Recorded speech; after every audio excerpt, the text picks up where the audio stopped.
예수님의 이름으로 기도합니다. 아멘.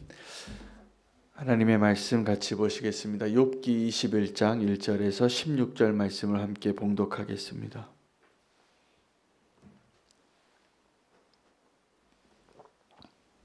욥기 21장 1절에서 16절 말씀입니다. 욥이 대답하여 이르되 너희는 내 말을 자세히 들으라. 이것이 너희의 위로가 될 것이니라. 나를 용납하여 말하게 하라. 내가 말한 후에 너희가 조롱할지니라. 나의 원망이 사람을 향하여 하는 것이냐? 내 마음이 어찌 조급하지 아니하겠느냐?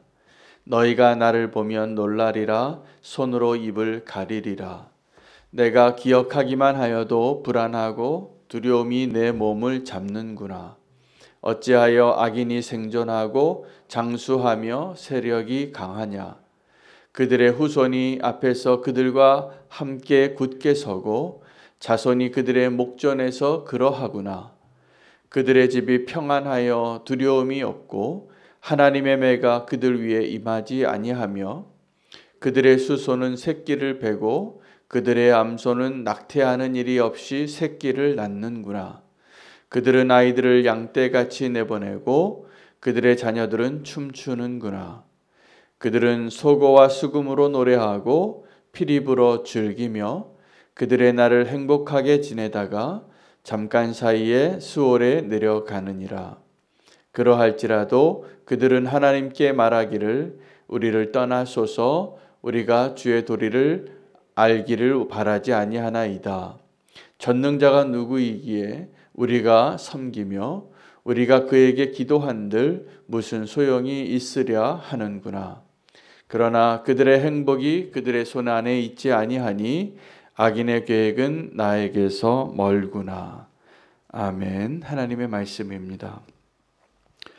오늘 21장 본문은 이제 욥의 대답으로 시작되어지는 대화가 되겠습니다. 욥이 그 위로에 실패한 친구들을 향하여 내가 너에게 위로하는 법을 가르쳐 주겠다라고 말합니다. 이 2절에 보면 너희가 내 말을 자세히 들으라. 이것이 너희의 위로가 될 것이니라. 욥이 아주 자기는 고통 가운데 있고 쓰러진 가운데 있고 절망되어서 악인의 최후와 같은 모습으로 있으면서도 그 친구들에게 그들이 실패한 그 일을 내가 너에게 가르쳐 주겠다고 오늘 이야기하는 그 내용을 통하여서 하나님의 위로가 우리 가운데 있기를 원합니다. 그리고 욥의 고백처럼 우리가 누군가에게 진정한 위로를 할 수 있는 자가 되시기를 축복합니다. 욥은 지금 하나님께 부르짖고 있었습니다.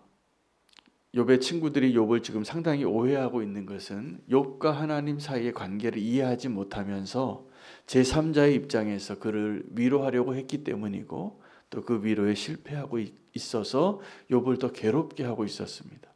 욥이 친구들에게 하는 이야기가 그것입니다.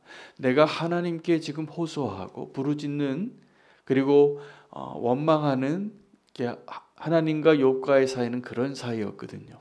정말 사랑하는 사이고 신뢰하는 사이고 믿는 사이였기 때문에 욥은 충분히 자기가 지금 이해할 수 없는 이 상황들을 하나님께 질문하고 부르짖을 만한 충분한 자격이 있는 사람이었습니다. 욥의 친구들이 보기에는 욥이 네가 도대체 뭐길래 네가 얼마나 선하기에 하나님께 이런 말을 할 수 있느냐? 어떻게 이런 불평과 원망을 하나님께 쏟아내느냐?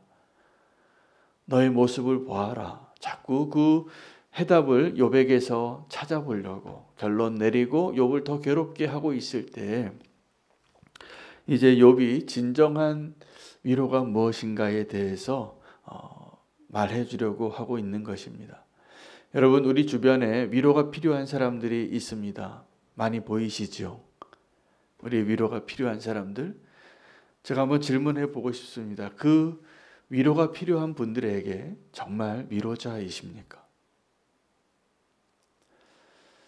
많은 경우에 우리가 이것에 실패합니다. 그래서 우리가 누군가를 위로하려고 하기 전에 정말 위로하려는 마음이 생긴 것까지는 참 감사한데 어떻게 위로해야 하는가를 배워야 할 필요가 있습니다. 오늘 욥이 우리에게 그걸 가르쳐주고 있습니다. 여러분, 우리가 누군가의 신음소리가 들릴 때 연약한 사람이 나에게 좀 도와달라고 요청을 해요.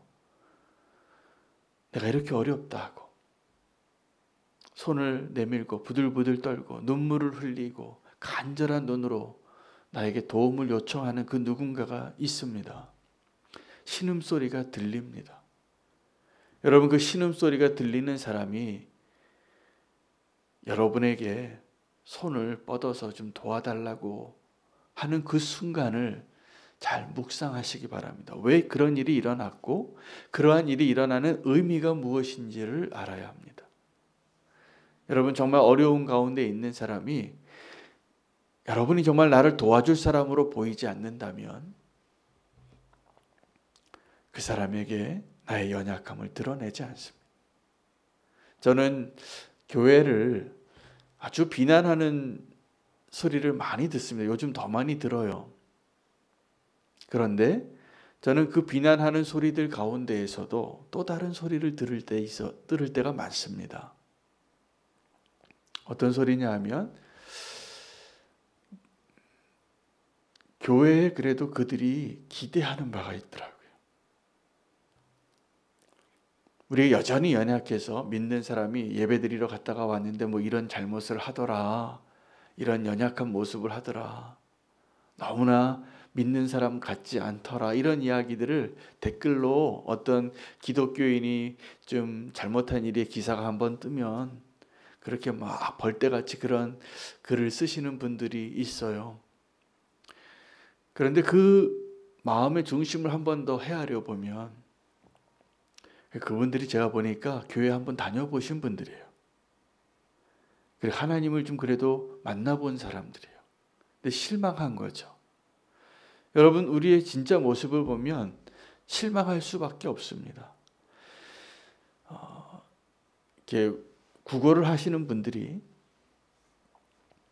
이렇게 지하철을 지나가면서 진짜 맹인인지 아닌지는 모르지만 정말 발을 저른 분인지 아닌지 모르겠지만 동정심을 유발하는 그 모든 수단과 방법을 다 강구하세요. 그분들이 제가 보니까 그 도움이 필요한 분이니까, 자기 힘으로 살기 어려우니까.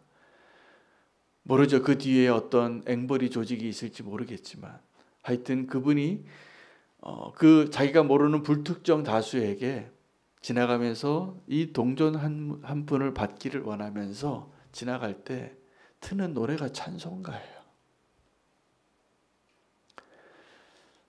저는 그런 비난의 소리를 들으면서도 또 다른 소리를 들어요. 여러분, 누군가가 나에게 도와달라고 손을 내미는 것, 생각해보면 그것이 굉장히 부담스러운 일이죠. 도와줘도 끝이 없을 것 같은 저 사람 내가 어떻게 도와주나, 어떻게 위로하나. 그러나 그때 우리는 분명히 알아야 합니다. 적어도 그 사람이 보기에 내가 도와줄 자로 보이는 거예요. 여러분, 도와줄 자로 보이지 않는 사람들이 있습니다. 피도 눈물도 없는 사람 같은 사람. 저 사람 아주 악인 같아서 누군가를 도와주는 것은 저 사람에게 기대할 수가 없다라고 느껴지는 그 사람에게 부탁도 하지 않습니다. 여러분, 힘겨운 상황 가운데 있는 사람이 나에게 도와달라고 그 신음소리가 들릴 때 우리는 그 기대를 발견할 수 있는 거예요. 그래서 감사한 거예요. 그래도 나를 의지하는 게 있구나. 저는 어쩔 때 저에게 아주 저를 모함하는 소리를 들을 때가 있어요. 사실이 아닌데 그 뒤에서 막 얘기를 하시더라고요. 그분이. 우리 목사님은 어떻게 그럴 수가 있냐고. 놀랍게 그 얘기가 다 돌아와요. 돌아오는데 제가 마음이 아프다가도 감사한 기도를 드리고 끝날 때가 많습니다. 저를 별로 기뻐하지 않으시고 또 원망하고 시험하는 말을 하시는 그 말을 한 번 더 헤아려 보니까 그래도 나에게 기대하는 무언가가 있었구나. 나는 힘이 없는데 내가 의지할 그 사람으로 여겨서 그랬구나. 그래서 사랑하는 마음이 그때 생기기 시작하더라. 그래서 중보기도가 되더라. 그 저를 욕하는 분들을 제가 사랑하게 되는 비결이 거기 있어요. 저는 주의 일하다가 욕먹은 적이 많습니다. 너무 정답을 얘기하고 내가 막 이렇게 가야 하는 바를, 하나님 원하시는 바를 이야기해도 그게 준비가 안 되신 분들은 그걸 되게 힘들어하세요. 부담스러워하고 그리고 원망하시더라고요. 제가 그런 실패들을 통해서 많이 배운 게 있습니다. 유익합니다. 여러분, 누군가가 나에게 신음소리가 들려지고 나에게 도움을 요청할 때 그건 축복의 시간이에요. 내가 그런 존재가 됐다라는 것은 그분이 나에게 도움을 요청할 자로 보았기 때문에 요청하는 거예요. 또 하나는 하나님께서 내가 그 사람을 도와줄 만한 자로 여기셨기 때문에 그 만남을 허락하신 거예요. 그 놀라운 기대가 거기에 있습니다. 우리가 외면하여 그 강도 만난 그 사람을 지나쳐버린 많은 제사장과 레위인처럼 지나갈 때가 많지만 우리가 이걸 알아야 돼요. 그 신음하는 소리가 내게 들렸다는 사실은, 그 위로가 필요한 사람이 내게 보였다는 사실은 기대가 있다라는 거예요. 그 사람의 기대, 하나님의 기대가 있다라는 것을 기억하시기 바랍니다. 돌아보니까 나에겐 능력이 없어요. 근데 이제 그것을 배우면 그 일을 할 수 있습니다. 여러분, 이 욥이 친구들에게 위로하는 법을 가르쳐주면서 뭐라고 그 방법을 가르쳐주냐 하면 잘 들으셔야 합니다. 너희가 위로하려거든 제발 너희 입을 좀 막아라. 그리고 내 말을 좀 들어달라. 여러분, 어려운 사람의 모습을 보거나 정말 연약한 사람의 모습을 보면 우리가 무엇을 먼저 하냐면 자꾸 정답을 얘기하고 가르쳐줘요. 이렇게 해야지.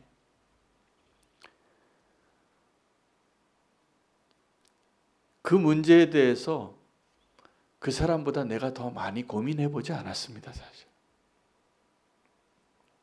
그분이 왜 절망하고 신음하겠어요?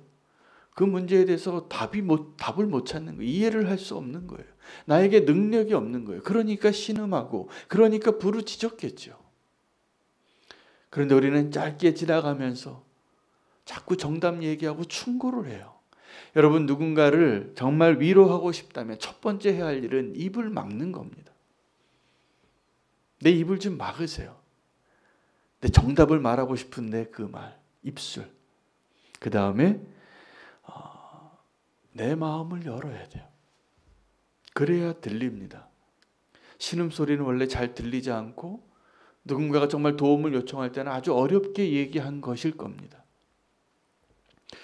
그분은 이미 수많은 거절과 좌절을 경험하고 이제 아무에게도 얘기하지 않는 게 낫겠다 라고 생각하고 살아가고 있을 거예요. 근데 우리가 그 마음이 열리면 그의 진짜 본심이 보이고 그 소리가 들리는 거예요. 그때 위로가 시작이 되어지는 거예요.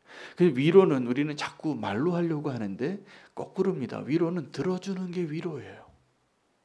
그분이 다 얘기하게 들어주세요. 제가 보니까 말하는 것보다 들어주는 게 훨씬 어렵습니다. 들어주는 자가 위대한 위로자예요. 정말 큰 사랑을 가진 사람. 우린 자꾸 무언가 얘기하고 싶어서 견디질 못해요. 내가 이 얘기를 하지 않으면 잠을 못 자요. 그러나 정말 위로자가 되길 원하신다면 입을 막으시고 귀를 여시기 바랍니다. 그게 위로입니다. 참 쉽죠? 방법은 간단합니다. 이게 잘 안 돼서 그렇지. 누군가 위로하러 가면 우리 자꾸 위로의 말을 해주고 싶어요. 괜찮다고, 하나님이 도우실 거라고, 잘 될 거라고. 여러분, 이 말이 위로가 될 것 같지만 괴롭히는 말이에요, 그 말이. 하나도 안 도와주면서 그냥 잘 될 거라고. 정말 위로는 내가 무언가를 도와주기 전에 먼저 들어주는 자가 되는 것이 위로자인 것을 꼭 기억하시기 바랍니다. 그래서 우리가 들어주는 자가 되고 싶은데 잘 안 돼요. 이게 듣는 일이 잘 안 됩니다. 들을 때도 우리는 어떤 말만 듣냐 하면 내가 듣고 싶은 말만 듣더라고요. 이 사이가 안 좋을수록, 어떤 사람과 관계가 안 좋을수록 우리는 아주 탁월한 자기 보호 본능을 가지고 있어서 내가 듣고 싶은 얘기만 듣습니다. 근데 사이가 좋으면 내가 듣고 싶은 얘기가 아니라 저 사람이 하고 싶은 얘기가 들려요. 그래서 정말 잘 들으려면 뭐가 필요하냐면 사랑이 필요해요. 사랑이 필요해요. 근데 사랑하지 않으면서 자꾸 말하려고 하고 사랑하지 않으면서 들으려고 하면 사랑하지 않는데 뭐가 들리겠어요? 저 사람 실수한 말만 들려요. 나에게 상처 준 말만 들려요. 그리고 그걸 담아가지고 가는 거예요. 그러니 관계가 더 멀어질 수밖에 없습니다. 어려운 관계를 만약에 회복하고 싶으시면 다른 거 기도할 필요 없습니다. 저 사람 바뀌게 해달라고 그 사람 바뀌지 않아요. 하나님이 하시는 거예요. 그리고 그거는 다른 사람 바꾸려고 하는 것처럼 미련한 일이 없더라고요. 제가 보니까 안 바뀌더라고요. 그러면 뭘 해야 되냐면 사랑해야 돼요. 사랑하면 다른 이야기가 시작이 돼요. 사랑하면 다른 목소리가 들려요. 사랑하지 않고 말하려고 하는 것, 사랑하지 않고 들으려고 하는 것, 우리가 그래서 위로를 못합니다. 정말 위로하기를 원한다면 내가 무언가를 말하고 듣고 건네주려고 하기보다 하나님 앞에 간절히 기도해야 돼요. 나에게 사랑을 좀 달라고. 저 사랑할 수 없는 사람을 좀 사랑하게 해달라고. 그래야 들릴 겁니다. 그래야 무언가를 말해도 그것이 유익할 겁니다. 이제 위로하는 법을 배우셨습니다. 욥이 가르쳐준 대로. 어떻게 하라고요? 입을 막으십시오. 오늘 마스크 쓰신 것처럼. 입을 막으시고 마음을 열고 귀를 열고 들으려고 하십시오. 그의 말이 들리기 시작하면 위로가 시작이 될 겁니다. 그래도 안 되는 것은 사랑하지 않기 때문이에요. 여러분 사랑하지 않으면서 무슨 위로를 하려고 가증스러운 그 위선을 중단하십시오. 사랑할 힘이 없으면 사랑할 힘을 달라고 하나님께 기도하세요. 그리고 위로하세요. 우리가 그 사랑 없는 말에, 사랑 없는 경청에 상처만 더해가고 있습니다. 하나님은 사랑이시기 때문에 우리를 도우실 것이라고 저는 믿습니다. 진정한 위로는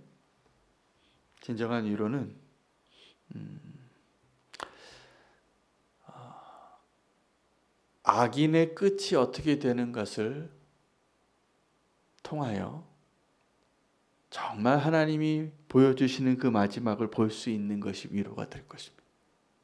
오늘 욥이 이야기하는데 욥의 대답 가운데 그 악인의 모습들을 이야기해요. 자기는 지금 친구들의 말에 의하면 악인의 결론과 같은 멸망당하고 하나님께 저주를 받은 자의 모습으로 지금 망해 있지만 욥이 보기에 악인들이 잘 살더라는 거예요. 자녀들이 많고 윤택하고 악인들의 자녀들이 양떼를 벌목하는 양육하는 것처럼 그냥 초원에 다 방목하면 다 잘 먹고 다 돌아와서 또 새끼를 낳으면 다 다산하고 뭐든지 잘 되더라는 거예요. 이 땅에서 잘 먹고 잘 살고 번영하고 성공하는 것 같은 모습의 악인이 너무 많은데 그 마지막이 중요해요. 욥이 자기의 모습이 악인이 생각하는 그 결론과 같은 모습이라고 친구의 모습 이야기를 계속 들으면서 욥은 다른 악인의 마지막을 보고 있는 겁니다. 여러분, 이 땅에서 악인의 마지막이 너무나 잘 먹고 잘 살다가 편안하게 죽고 고통도 없이 죽고 자녀들이 또 더 잘 살고 막 유산을 막 엄청나게 물려주고 부러우시죠? 근데 욥의 말에 의하면 그렇게 이 땅에서 잘 먹고 잘 살고 하나님 필요 없다고 말하다가 지옥으로 그냥 가더라는 거예요. 한번 보실까요? 21장 13절 말입니다. 13절 전까지는 그 악인들이 잘 먹고 잘 살고 행복하고 피리 불고 잘 사는 거예요. 춤추고 잔치하고. 그런데 13절에 그 요약이 그들의 마지막이 그들의 날을 행복하게 지내다가 잠깐 사이에 수월에 내려가느니라. 자기는 지금 잠깐 사이에 수월에 내려가지 못하고 있는 고통 가운데 있거든요. 욥은 지옥 같은 하루를 살고 있지만 악인은 이 땅에서 잘 먹고 잘 살다가 지옥에도 편안하게 가더라는 거예요. 여러분, 그 이야기를 하면서 14절 그들은 하나님 알기를 원하지 않았어요. 그리고 15절에 전능자가 누구이기에 우리가 섬기며 우리가 그에게 기도한들 무슨 소용이 있으라. 그들에게는 하나님이 필요 없었어요. 자, 그런데 16절이 욥의 결론이에요. 그러나 그들의 행복이 그들의 손에 있지 아니하니 뭐냐면 다 빼앗긴 거죠. 다 토해버리고 그렇게 될 거를 아는 거죠. 언제요? 그 수월에 들어가는 그때에. 그리고 이렇게 결론하는 겁니다. 악인의 계획은 나에게서 멀구나. 이 표현을 영어 성경에는 나는 그 악인의 계획에 아주 냉담하다. 마음이 안 간다. 그렇게 표현하는 거예요. 나는 지금 고통 가운데 있어도 악인의 길에는 관심이 전혀 없다. 여러분 그러십니까? 오늘 꼭 그러시기를 바랍니다. 욥이 우리에게 정말 위로하는 길을 가르쳐주는 것은 이겁니다. 우리의 행복이, 우리의 기쁨이 악인이 멸망당하는 것에 있지 않고 하나님이 나의 마지막에 진짜 위로자가 되신다는 것. 정말 우리가 언젠가 주님을 만날 수 있다라는 것. 그게 우리의 소망이고 우리 위로가 되는 거예요. 그 진짜 위로는요, 믿음으로 얻는 겁니다. 진짜 위로는.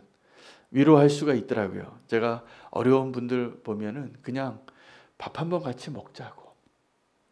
그것도 위로가 돼요. 같이 기도하시자고. 여러분, 근데 진짜 위로는 믿음으로 누리는 겁니다. 이 땅에 있는 부질없는 것으로 잠깐 위로할 수 있죠. 같이 놀러도 좀 가고 맛있는 것도 좀 먹고 선물도 좀 주고 격려의 말을 하고. 근데 그 위로가 얼마 못 가잖아요. 그날 잠깐 행복한 시간 보내고 돌아오면 정말 여전히 그 문제가 해결되지 않은 사람은 내일이 고통스러워요. 근데 우리에게 진짜 위로는 우리를 구원하시고 우리를 사랑하시고 우리를 건지시고 우리를 결국 구원하실 그 하나님이 계시다는 그 사실. 하나님이 나의 정말 위로자라는 사실. 그것이 진짜 우리의 위로가 되는 것입니다. 위로 받으시기 바랍니다. 우리가 정말 위로할 수 있는 그 길밖에 없어요. 이 세상의 위로 그거 얻으려고 우리 잠깐 있다가 없어지는 기쁨 그거 붙잡으면 끝이 없어요. 그리고 그거 붙잡으려고 할수록 자꾸 세상에 잘 먹고 잘 사는 사람만 보이잖아요. 오늘 욥이 진정한 위로를 우리에게 말해주고 있습니다. 어떻게 위로자가 된다고요? 우리의 입술을 막고 우리의 귀를 여는 것. 우리의 진정한 경청은 신음하는 자의 그 신음소리를 들어줄 수 있는 진정한 힘은 우리의 청력에 달려 있는 것이 아니라 우리 안에 사랑의 힘이 있는 거예요. 진정한 사랑이 위로를 합니다. 그리고 정말 진정한 위로는 내가 하는 게 아니라 하나님이 하시는 거예요. 하나님이 위로하시는 분이시다.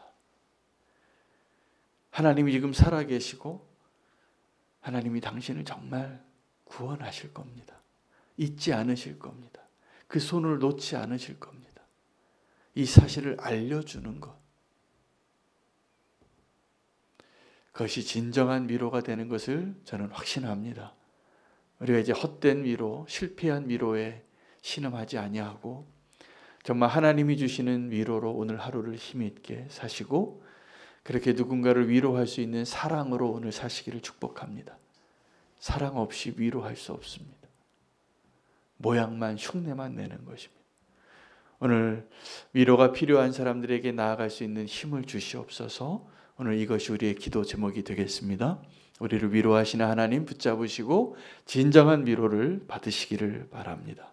오늘 말씀 붙잡고 기도하시고 오늘 화요 중보 기도를 위해서 좀 기도하겠습니다. 그 자리가 하나님으로 위로받는 시간이 되기를 원합니다. 우리 기도하시는 모든 분들이 하나님의 위로 받으시기를 원하고 오늘 남승경 집사님 어머님, 김봉임 권사님 삼성병원에 가서 폐암 검사하시는데 좋은 결과 얻으실 수 있도록 우리 함께 중보하기를 원합니다. 하나님이 치유하시고 좋은 결과로 인도하여 주시옵소서. 우리 김봉인 권사님과 함께 하소서. 주의 이름 부르고 오늘 말씀과 함께 기도하겠습니다.